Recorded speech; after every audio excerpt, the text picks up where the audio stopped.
Greetings, everyone.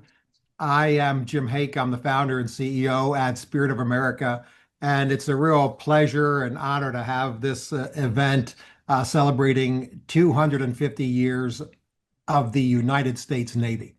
And there's a personal connection beyond my work here and our team's work at Spirit of America to the Navy.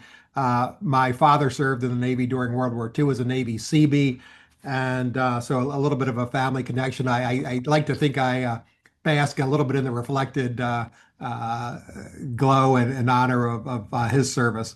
But moreover, we have a great set of guests here today to talk about their experience with, their views on the United States Navy.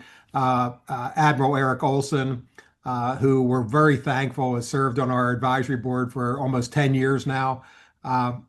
Admiral Olson retired as the commander of the U.S. Special Operations Command.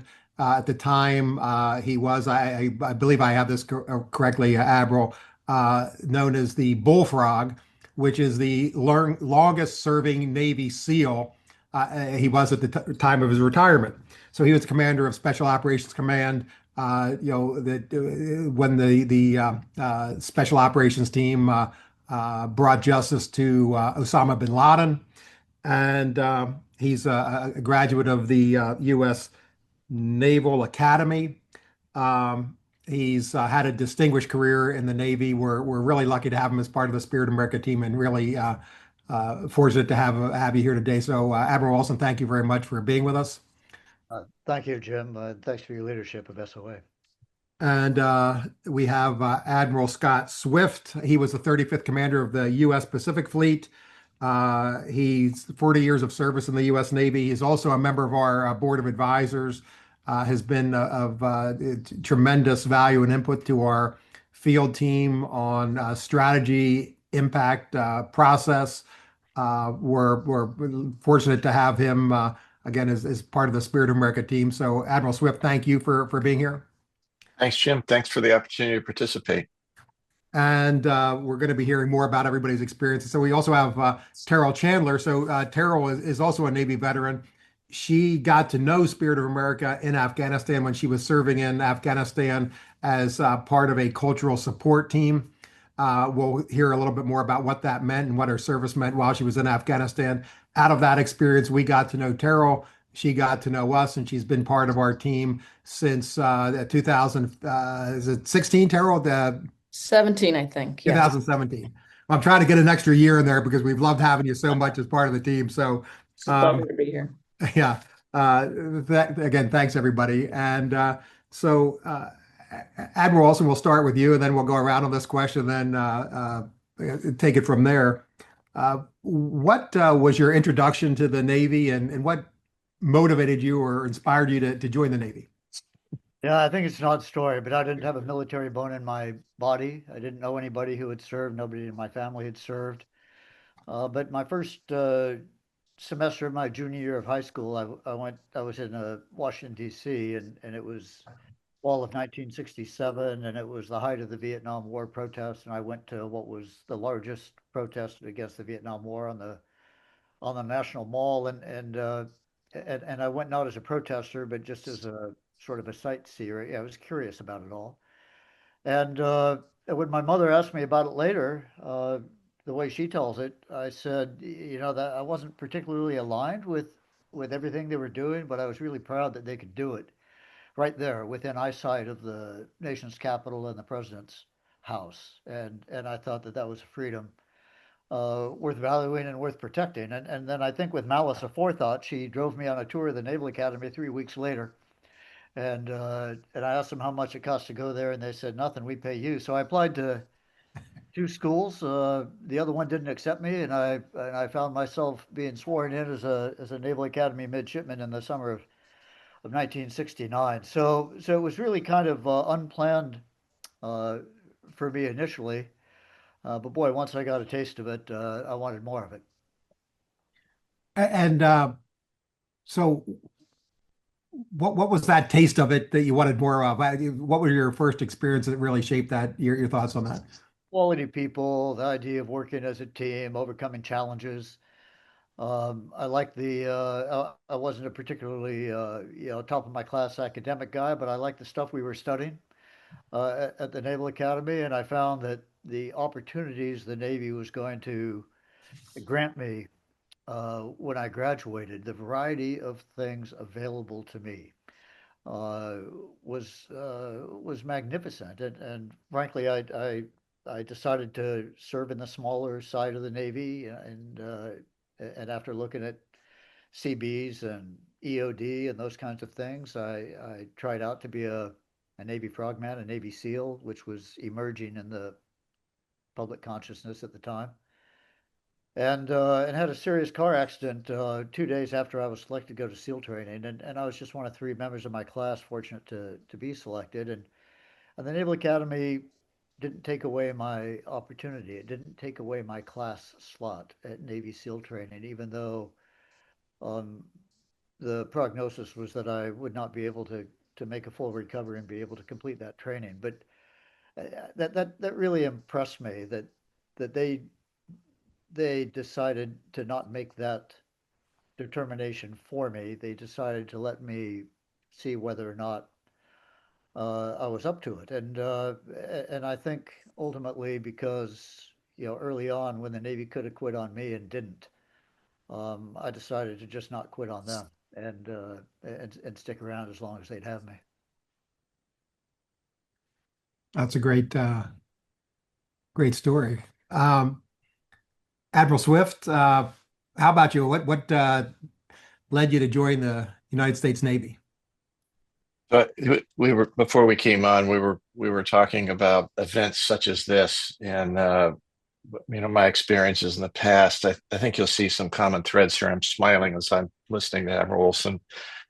The stories are going to be different, but I think the core is the same. So, my father went to the Naval Academy he was going to UC Berkeley to get pursuing an engineering degree, and when Pearl Harbor happened, and so went to the shortened class of the academy. It was a 3-year class, and he fought in World War II. He fought in Korea and fought in the early stages of Vietnam. Commanded a ship, but I was young when he retired. I was 6, so those experiences for me was in the rearview mirror.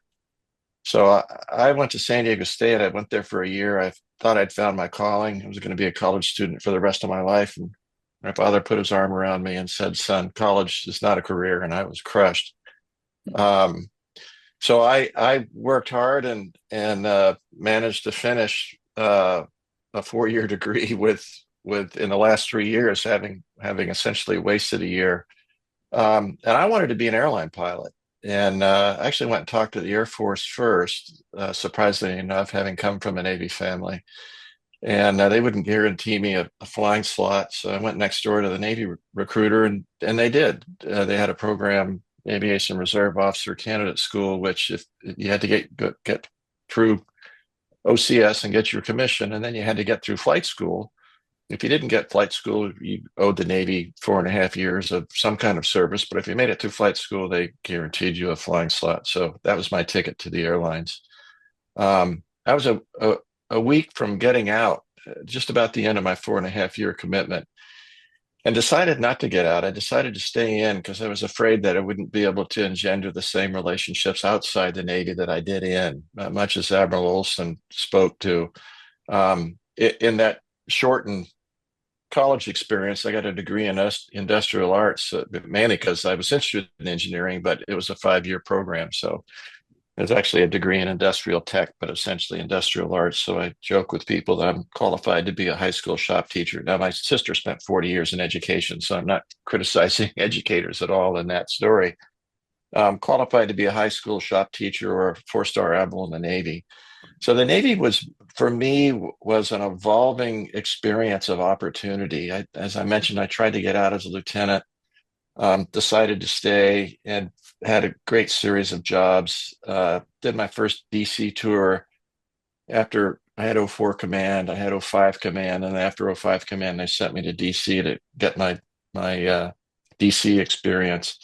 Sent me to a job that I thought the Navy was sending me a message. No one had ever promoted out of it.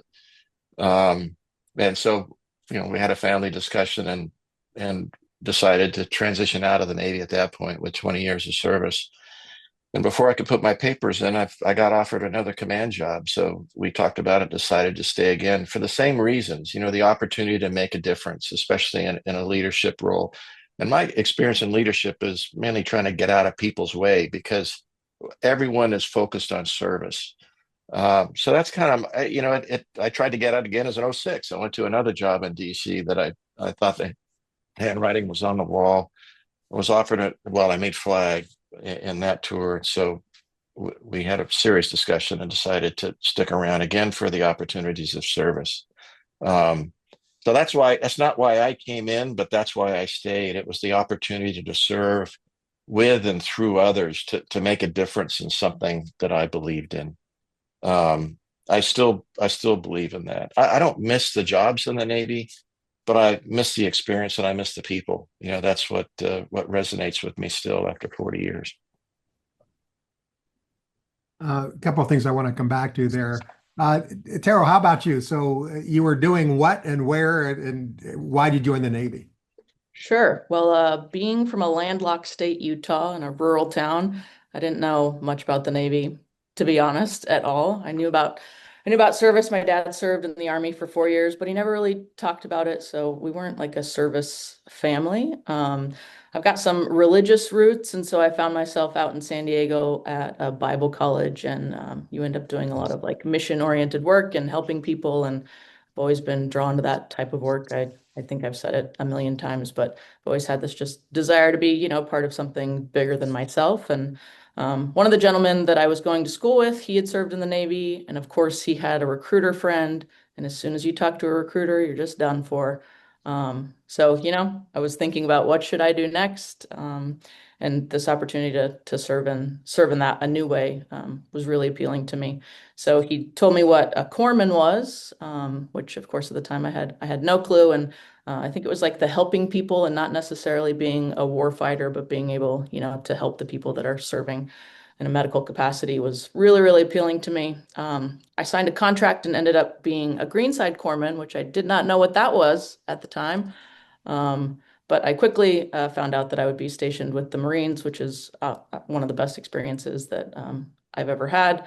A little different than Admiral Swift and Admiral Olson, though. I joined the reserves. I was young, and the recruiter said, "Well, you can join active duty and you just go straight into the fleet, or if you join the reserves, we'll give you $20,000." And I said, "Well, that sounds like a good deal. I'll do that. What's the reserves?" So then I found myself navigating the Navy Reserves, which is full of opportunity. I volunteered to deploy a number of times, and all my time on active duty was spent on deployments, which was really rewarding. We'll come back to the deployment side of it, but could you explain what a greenside corpsman is, what that means? Sure, absolutely. So the Marines are, we like to pick on them and say they're Department of the Navy, but they don't have any medical personnel with them. So they use Navy medical personnel. So for a long time in my career, I got to wear a Marine Corps uniform, and the only difference was the little tape on it said U.S. Navy. But really proud to serve with the Marines. And so if you're blue side, you work for Navy Medical, and if you're green side, like me, one of the lucky ones, you get to work for the Marines. Great. So Admiral Olson, what are the main impacts that the Navy had on you? Add on me personally, yeah. It's, Yes. I think that uh, I think that basically things that are done well, things that are enduring in nature, things that have real value, are generally done by a small, high-performing team. And I found that the Navy gave me the opportunity to be part of small, high-performing teams for my entire time in service. And the level and nature of those teams changed, but the fundamental approach to building and sustaining small, high-performing teams to solve problems, to get things done, continued throughout my career, and that was the that was the best part of it all for me, just the opportunity to be on those teams and lead those teams. And say a little bit about what you learned about what it takes to build and maintain a high-performing team that you learned in the Navy? Well, I think the team has to know what it's about, what its purpose is, which is not always self-evident. It takes some time to think that through and communicate it. And then the team needs to subscribe to that. The team needs to be properly educated and properly trained, and those are two different things. I think the team needs to listen to each other and come to trust each other. You know, one of our old adages is nobody's too senior to be wrong, and nobody's too junior to have the best idea. And I think teams work best when people trust each other. I think overcoming challenges gives a team confidence and the ability to learn each other's capabilities and fill in for each other's weaknesses and build on each other's strengths. And so I think that, and then I think, you know, leading those teams is just a privilege, sort of beyond measure, to gain the trust and the support to do something that's meaningful. And and so for me, that was kind of the magic of it all. And Admiral Swift, I'm going to come to you on the same kind of question there for a second. But Admiral Olson, what do you most miss about being in the Navy? I'm with Admiral Swift. I certainly don't miss somewhat what I had to do as a senior officer. I always much preferred to work with the teams. When I thought about what I would miss as I was transitioning out of military service, it turned out it was a fairly short list based on what I'd done the last several years and the levels that I'd worked at. And I didn't enjoy that much working with the Pentagon or with Congress, with the media. So what sort of always rose to the top of the list of what I would miss was engagement with quality young people. And that's still sort of what I miss. I miss some of the adrenaline rush. I miss some of the mission, you know, getting up for a mission. I certainly miss being around some of the people that I came to know and trust so well. But for me, it's all about that engagement in meaningful ways with people who just wanted to get hard things done. And Admiral Swift, you touched on this in describing your journey from wanting to be a pilot to living a life of service. But within that, what was the greatest impact, looking back on it now that the Navy had on you? Well, I would preface my response first by saying I grew up in a great family, so I had a great foundation to stand on. But having said that, my Navy experience really made me a better person. When I say I don't miss the work, it's really hard work. My father used to say, if you want to get something done, give it to a busy man. And with most things, I didn't understand how he characterized things. I thought to myself, why give it to a busy man? Give it to somebody who's got the time to get it done. But as you move up, Terrell's talking about as a corpsman. I mean, corpsmen are beloved by the Marines, in particular, special forces, because they're so critical to their mission. And I would argue you're as much as a warfighter as anybody else as a corpsman.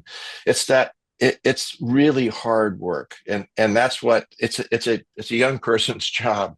I don't miss that. I don't miss that hard work.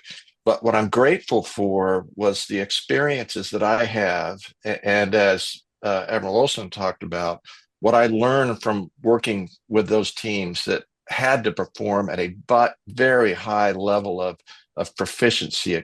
We talk about currency is you're qualified to go out and do a mission, but it's actually proficiency. And I think our special forces exemplify that best, that they do rehearsal after rehearsal after rehearsal, because they know there's going to be unknowns out there. There's going to be things that they didn't anticipate. And the way to succeed from a mission perspective is to minimize those. That's true across all the teams within the Navy. And all of that experience made me a much better person. Jim, you and I have had this conversation about trust, and Admiral Olson brought it up as well. It really is the coin of the realm. People talk about loyalty, they talk about these other elements, but trust is what keeps holds the team together. They get to the point where they might not even trust in themselves, but they know they can trust their shipmate, as we say in the Navy. And I know this is about the Navy's anniversary, but all of us, Terrell has talked about it. Admiral Olson certainly did it as commanding joint forces. I actually spent most of my last 20 years in joint force formations. It's true across all service members, really. I can't speak for the other services, but having served with them, I think if they were part of this discussion, you'd hear a lot of the same core characteristics of our experience that we valued most being repeated. Thank you. So Terrell, start off by telling us more about your service, in particular, what you were doing, where you were serving, and how you landed as part of a cultural support team working alongside Navy SEALs, Army Rangers in Afghanistan. Yeah, absolutely. So being in the reserves, I joined there was a deployment to Millington, Tennessee, where I was working because the hub of the Navy of all places is in Millington, and I was working on, some programs of record for Navy medical there. A great experience to learn kind of the back end side of the Navy. And I got an email from a number of people about an announcement that, come work with the Navy SEALs. They're training women to go alongside them and in bed with them. And multiple people sent this to me. I was like, this looks like the coolest thing ever. But I had just started this deployment in Memphis, and I couldn't really apply and get off these orders that I was on. And honestly, I was bummed, but I didn't do it. So 6 months later, I got the same announcement, and it was like I have to do it this time. So I went and kind of begged to get off these orders and like give me a chance to go to Coronado and try out for this program. So luckily, I got selected. Went out to Coronado. It was 6 women that got picked up to go through this program and train alongside Navy SEALs, which was a wonderful experience. And we got a very, very small taste of what Admiral Olson went through with his full BUDS experience. So I know a little bit about being cold, wet, and sandy, but definitely not the full experience. Really, the premise of the program was to train women to work alongside these special operations units that were going into Afghanistan and allow them to be able to engage with the 50% of the population that men couldn't engage with at the time. And especially when you're trying to get, intelligence, it's really important that you're talking to the other 50%. So yeah, deployed to Afghanistan on a rotation with 6 wonderful women, and had the opportunity to work with special forces teams and deployed with Navy SEAL team, SEAL Team 1, which was great. Yeah. Well, you're skipping over, I think, a lot of probably interesting to everybody detail there. So I'm not going to let you quite do that. So when you said you tried out to be selected as one of 6 women to be able to go through the training, tell us a little bit about the tryout period and what that involved. It was about a week long. Part of it was physical, and then there was a psychological panel you had to sit through. There was some team building exercises, and then very intimidating. The last part was just a panel with all these Navy SEALs that asked you all these questions about, why do you think you can come work with us? Very intimidating. And I wasn't honestly the most physically fit one, and I didn't think I was going to get selected. And I learned kind of after the panel that they were looking for people that they thought had the ability to work well in small teams, like Admiral Olson was talking about. And so I feel very fortunate that they saw that skill in me and added me to the small team. So lots of cold, wet, and sandy. I think that pretty much covers it, though. You run a lot, you swim a lot, you're miserable. But looking back, those are the things that you end up missing afterwards too. Admiral also does cold, wet, and sandy after some of that experience. It resonates, yeah, for sure. That's good. I'm probably not going to be able to crowbar a whole lot more out of the two of you. I can see that. Admiral Swift, is there an experience you had in the Navy that best captures your view of the Navy's impact on the world? Uh, well, there's a lot of them. I mean, from when I was very junior till I was more senior, but maybe in the context of the conversation that we've had so far, uh, the one is I would share is when I was the commander of the Seventh Fleet in the Western Pacific. My Marine counterpart was the 3MEF commander, who was Lieutenant General Gluck at the time, and we there was a focus between him and I on the importance of.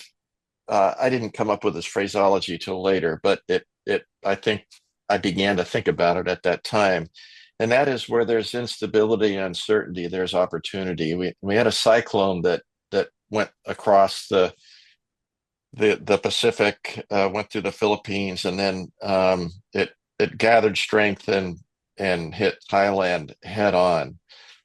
And we started preparing. It's the difficult part about the Navy as a service. The benefit of it is that we're always at the tactical edge. We've always got units at sea. We're always out there and on mission, but many times it's over the horizon. And so when you have this impact of the maritime domain on a terrestrial domain, it's an opportunity to demonstrate the value of what America is as a nation. And the naval forces can be the leading edge of that. And so as we traveled throughout the region, the first place that we would stop is embassies. And I had been to Thailand in the year or so I had been on the job, and met Ambassador Kenny there. And the embassy in Thailand is huge. I think there's 3,000 people there. It reaches out to multiple countries, not just Thailand. And so I shared this concept with her and spin the clock forward 6 months, 9 months, and this cyclone went through, and she gave me a call on my phone and said, "Hey, is there something that you can do to demonstrate the commitment of the United States? Something that I can demonstrate that as the ambassador?" So I hung up the phone and got some key staff together, and we started thinking about it. And then 20 minutes into that evolution, the staff came in and said that General Gluck was on the phone and that she had called him as well. And he said, "Hey, if you can support me on this, I think we can put a couple of pallets of rice on a C-130 that he had there in Japan and fly it into Thailand. If you can help me with the media side and also the logistics side of supporting that, I think that'll be something that the ambassador would value." And in 12 hours, we had a C-130 on the ramp in Thailand with the ambassador there accepting the first load of humanitarian aid to the people of Thailand that had been devastated. And I forget a little small town that Kenny flew the C-130 in. Now, you can't just do that on your own. We didn't have the authorities to do it, but it goes back to the conversation that when you grow up in the Navy, you realize that you need to take action where the opportunity presents itself. So we put all this into play, and then both of us went up our chains of command. Instead of to the staffs, we went to the individual commanders and said, "This is what the intent is, and this is the objective that we're trying to achieve." And in less than 2 hours, we had approvals all the way up through PACOM. And the PACOM commander reached out to DepSecDef and the chairman to explain what was happening so they wouldn't be surprised with it. And they said, "Go ahead." That's the value that I got when I talk about the Navy made me a better person. It's the value of recognizing not only an opportunity, but a obligation to make lives better, to demonstrate the value of what military service can do. So that's the example that I would share where that service made a difference. It's a great story, and you said something about the value of America as a nation in your service, and how do you define what the value of America means in some of the places where you've served to the local Yeah, populations? yeah. Well, I'd be curious. not to turn myself into a moderator, but ask Admiral Olson and Terrell what their thoughts would be. This is core to what Admiral Olson's work was from a joint force and from a naval special operations perspective. But it's really knowing what is the concerns of the people are. And this is one of the challenges that the Navy has of describing to the American people how important the mission is to America, because we're over the horizon, we're out of sight.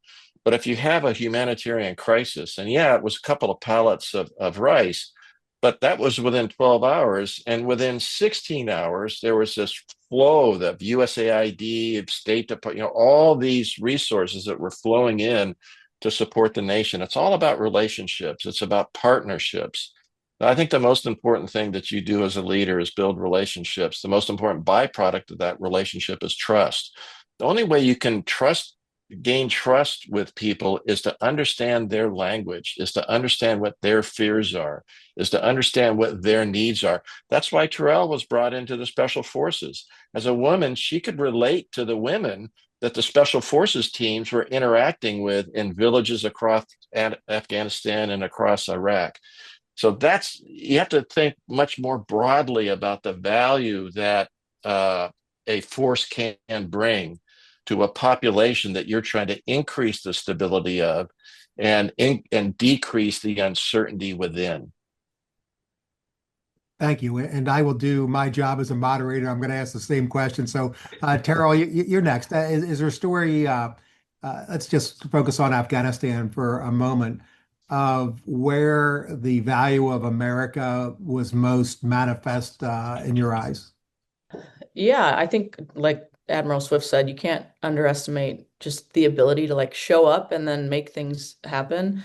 And I think, engaging with the local population there, and honestly, engaging with local populations, like with Spirit of America and the work that we do, I think lots of people have a story of like, oh, well, I met a sailor that came and did this, or I met, someone in the Army. It doesn't have to be Navy, obviously.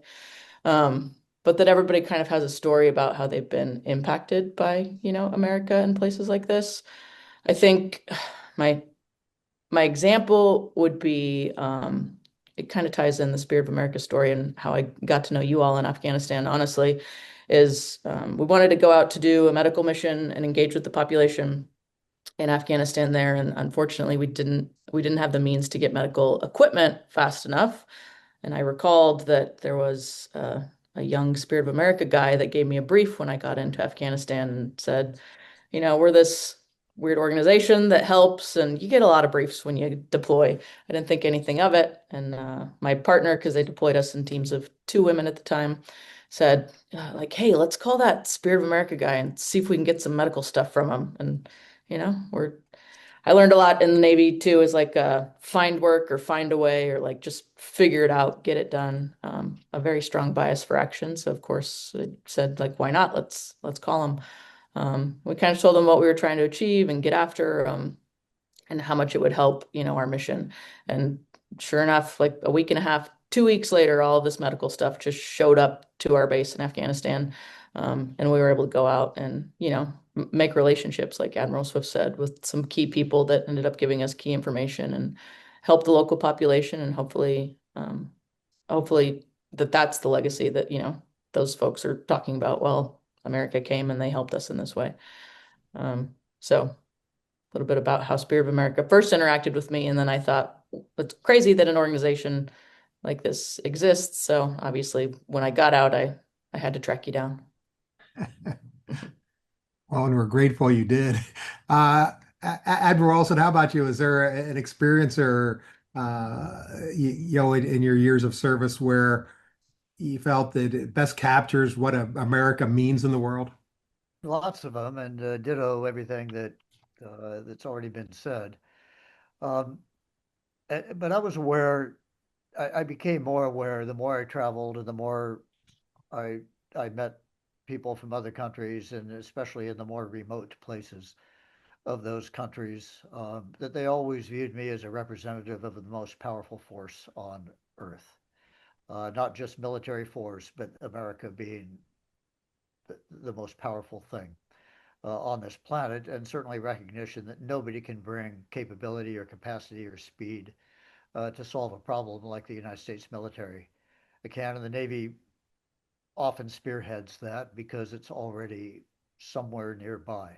And the idea of the Navy, every ship being a piece of sovereign territory, flying the flag, doesn't need a host base to operate from, gives the Navy the opportunity to be the first to solve a lot of problems. My particular experience, when I was a mid-grade lieutenant, I'd only been commissioned 5 or 6 years. I was a United Nations peacekeeper in Palestine, and I was either the youngest or second youngest and most junior of 198 military representatives from 19 different countries around the world. The then Soviets were there. It was a magnificent operation to be part of. And this was the mission was to monitor the buffer zones that had been placed around Israel in the wake of the 1973 war, and this was a few years after that. But even though I was young and junior relatively, whenever I spoke, everybody stopped and looked at me because they perceived that I was speaking with the authority of the United States behind the United States Navy and the United States writ large. And that was that made a huge impression on me, that the place that we hold in the world and the value that people understand we can bring, and then their expectation that we actually will bring that value to them. And thank you. What are since you joined, Admiral Olson, then Admiral Swift and Terrell, I'll ask you as well. Since the time you joined the Navy until today, what are the most significant changes that you've seen in the Navy? Well, for me, it's a technological change. It's, we went from being always lost to never lost, never being able to make communications, to always being able to make communications, and the opportunities that the technology brought to the fleet. People are people develop over time, and that every generation is a little bit different than the one before. But fundamentally, the people as the backbone of the Navy continued to be strong in the backbone of the Navy. It was all that they had to work with that mattered. And so I am, and as cliche as can be, I believe that we're never really manning the equipment. We're equipping the man or the woman, and I found that just the way that the humans were equipped, the way that changed over my time of service, was the most fundamental change. Thank you, Admiral Swift. Most significant change in your eyes? Yeah, I would say it's technology, but characterize technology as the enabler of change. My experience, I started flying A7s, a Vietnam era aircraft, had a computer in it, a weapons computer, but first generation for sure. And then got about 2,000 hours in that, and then transitioned to F-18s. Got about 2,000 hours in F-18s, and still largely the primary aircraft populating our flight decks today. A huge leap forward in technology. My issue is with technology is too oftentimes technology is developed without a firm understanding of what the gaps and seams are at the tactical edge. That when it finally gets out to the end user at the tactical edge, they are using that technology in ways that it wasn't originally perceived of needing to fill. GPS is an example. Some of the weapons technology, some of the sensor technology. When you talk about electronic warfare and electronic sensors, and what Admiral Olson was able to do with that kind of technology and make that man portable so it could serve in his small team. So definitely technology. But the challenge is understanding how to apply that technology at the tactical edge. And that was one thing that drew me to Spirit of America, is that Spirit of America has a network of folks at the tactical edge where there are gaps and seams that DoD and State Department can't fill. And they're reporting back, this is what is needed. And Spirit of America as an entrepreneurial organization is able to very rapidly turn and provide needed capability to fill those gaps. So I think that remains a challenge within DoD, is that we can't turn technology fast enough to fill the critical need today. We're using old technology to fill that need. So it's another reason that it's so important to partner with folks like Spirit of America that can fill those gaps where we can't necessarily, well, they can't, we, when I was in uniform, and now they, since I'm not in uniform, could fill on their own within the DoD structure. Thank you. Terrell, how about you? The biggest changes since you joined the Navy that you've seen? Yeah, honestly, for me, I think I saw more cultural changes. I think, I joined in '08. Don't Ask, Don't Tell was still very much in effect, and that was kind of rolled back in 2011, I think. So that was a big change, and I think it was an awesome example of like service only, like requires two things, character and competence, and I think that's all that matters. I think certainly all of, the jobs opening up to women was also a big change. When I deployed to Afghanistan, technically women in combat was not allowed, even though that is where I found myself a number of times. And there are so many women that paved the way before our program. Obviously, women have been in combat since I think every war in the history of our country. But that was also a big change, and it was really meaningful to participate on a women in service review panel that kind of led to the decision to, again, the only thing that matters is character and competence. And if you can meet the standard, then you should be in the role that you want to be in. So those are big changes that I've seen it was just 11 short years that I served. Thank you. So for everyone listening in or watching, if you have any questions, please hit the Q&A button at the bottom of the Zoom toolbar and drop them in there. We'll do our best to get to them. So Admiral Swift, back to you. With the threats and challenges around the world today, what's your view on the relevance of the U.S. Navy? Is it is it still relevant? Let's say that's an easy one, of course. But how has its relevance changed from when you joined up against the threats and challenges we face as a nation?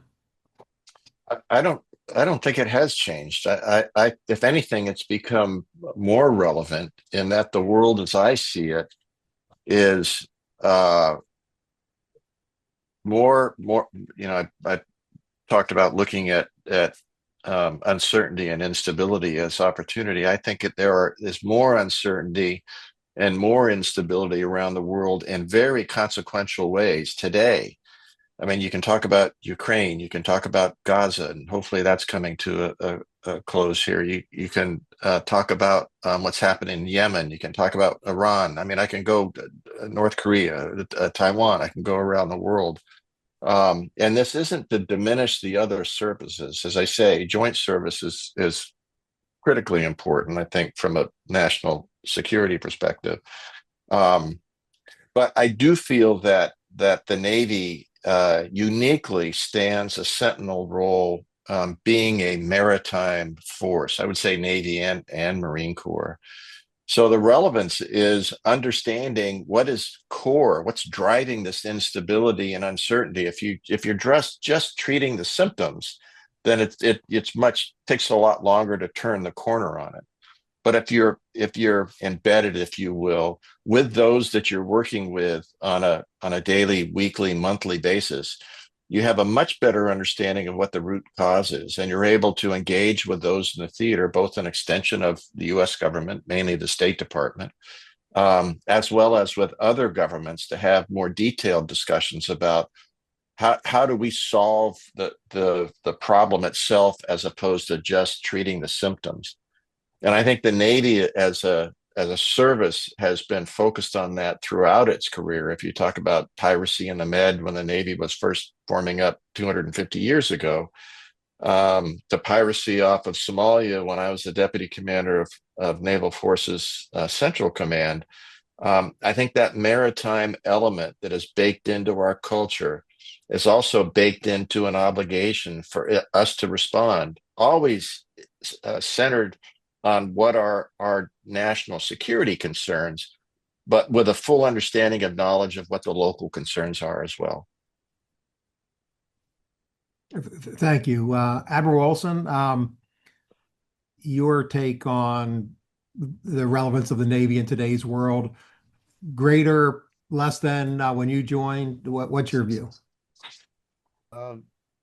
Yeah, it's certainly not less than it's a different kind of a relevance, and its relevance, I think, is in its flexibility, its forward basing, its readiness to do a lot of things almost any place. It doesn't need a forward operating base; it becomes the forward operating base, and so I think that there's real value.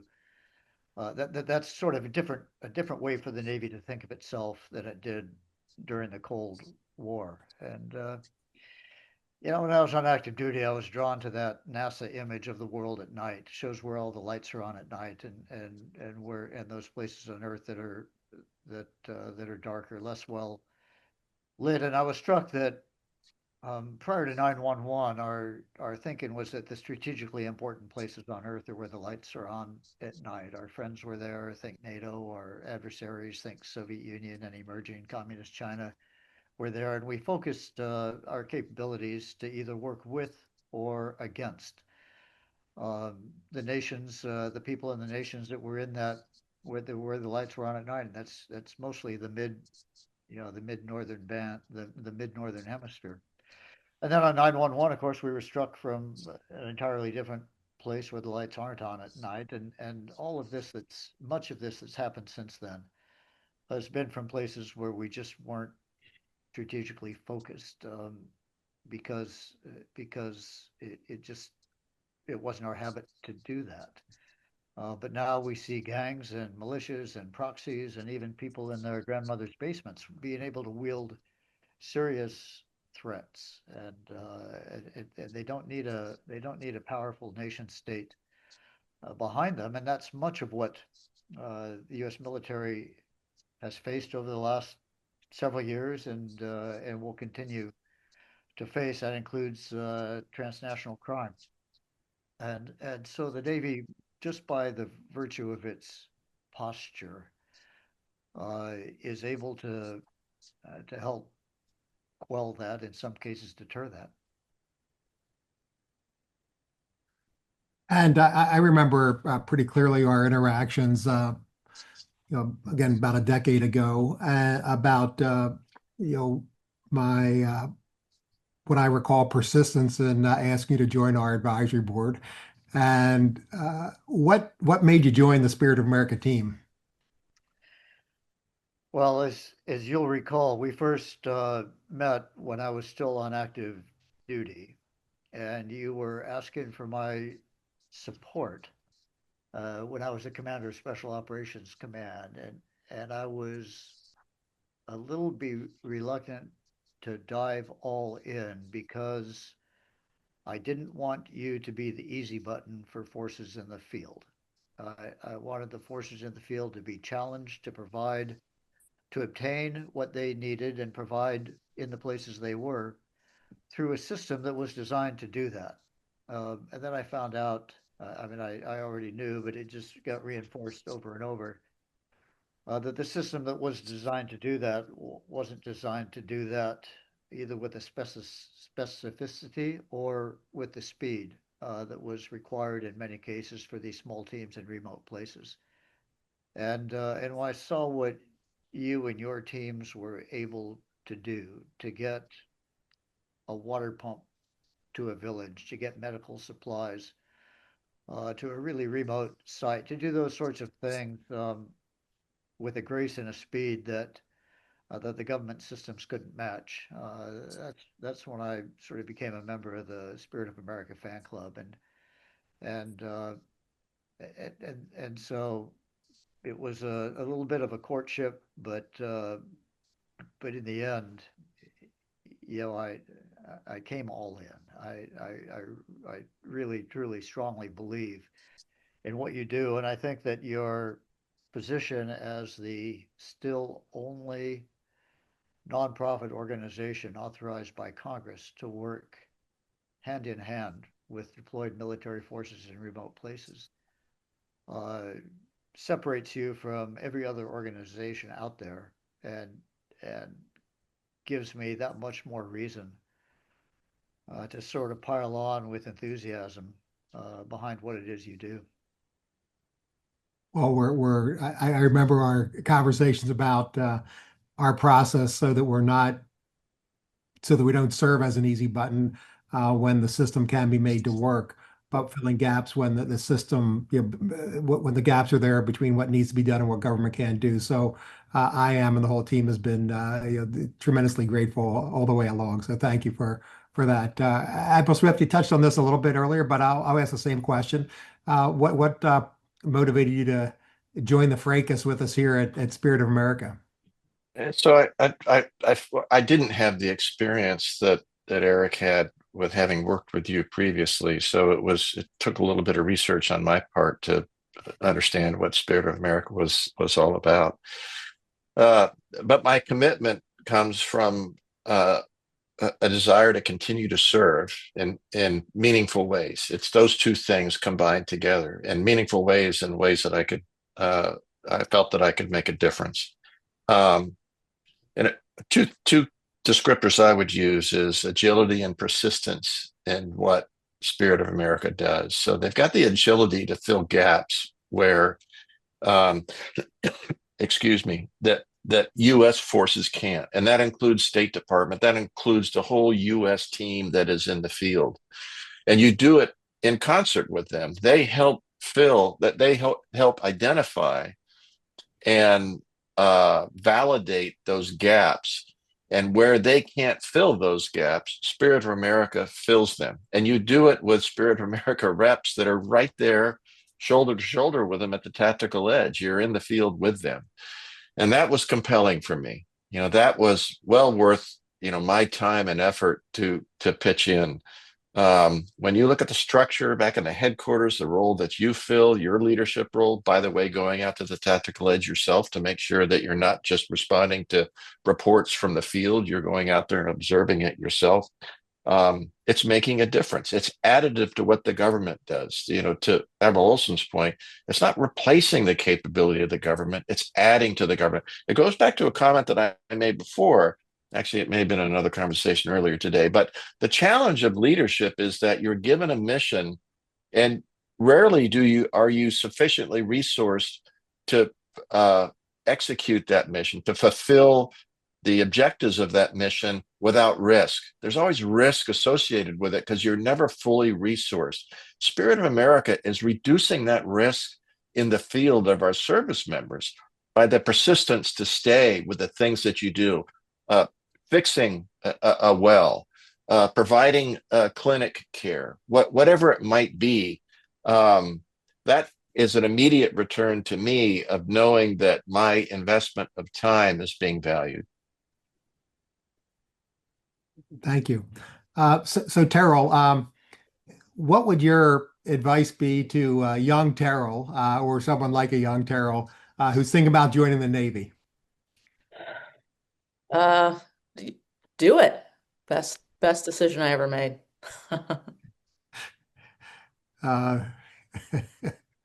Admiral Swift, how about you? Yeah, I would agree. Do it without expectations. As I said, I joined for completely selfish reasons. I just wanted to be an airline pilot. And what I discovered is that service was much more fulfilling than doing a thing.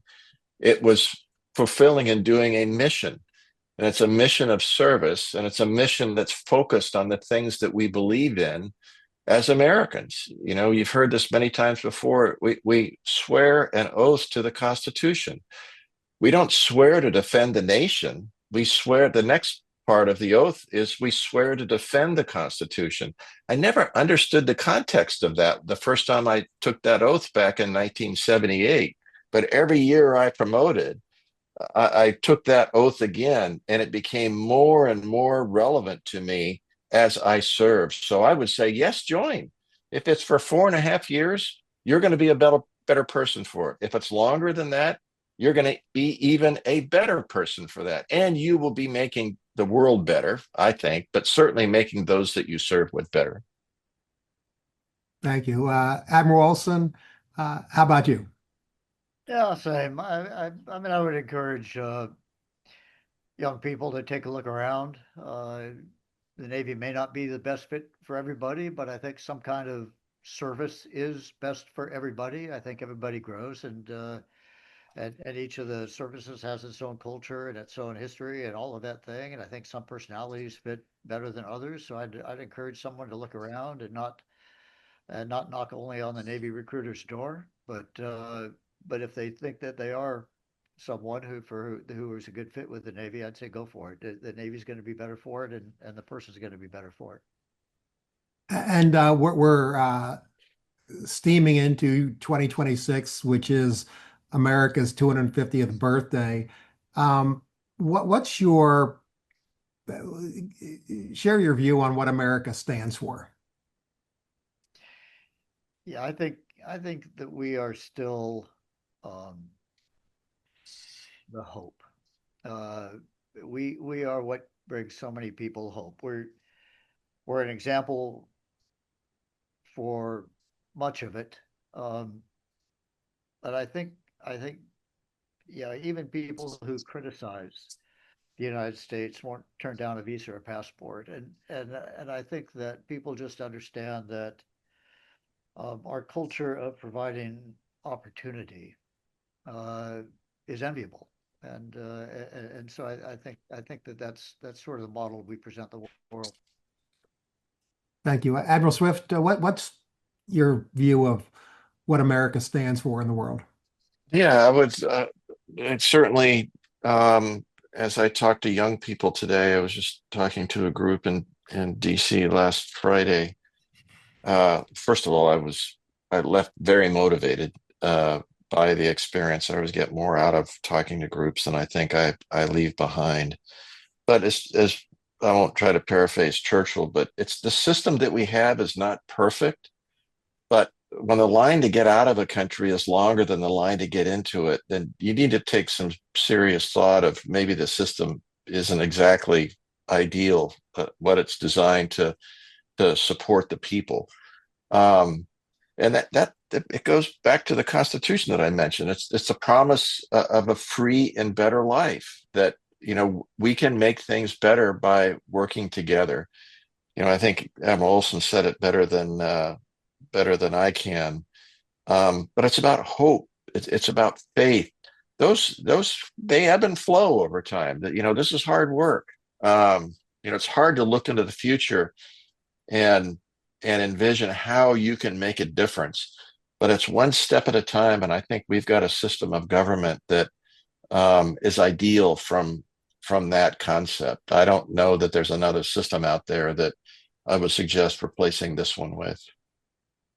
Well, well, both of you made great points, and one of the things that with any business, any venture, um, in business it's easier to measure results. In the nonprofit world, it's harder, and oftentimes it's true that the things that you can measure don't really matter, and the things that really matter you can't measure.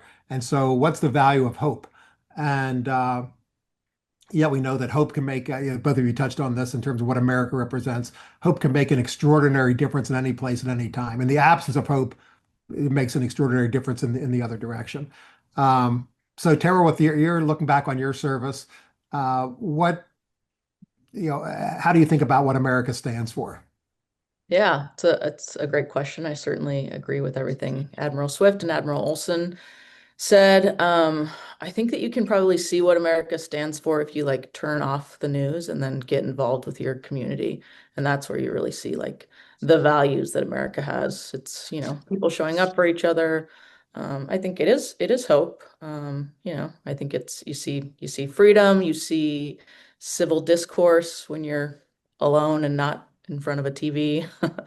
and all of those things. I think the ability to disagree is like a beautiful thing that America stands for as well. So Awesome. Thank you. We're at our conclusion. So, Admiral Olson, Admiral Swift, Terrell, thank you so much for sharing your perspectives with us all today. It's an honor to me and the whole Spirit America team to know each and every one of you. Thank you for your service. Thank you for your service to the country. Thank you for your service to Spirit of America. Deeply appreciate it. Thanks, everyone, for joining us today. Thank you, Jim. Happy birthday, Navy.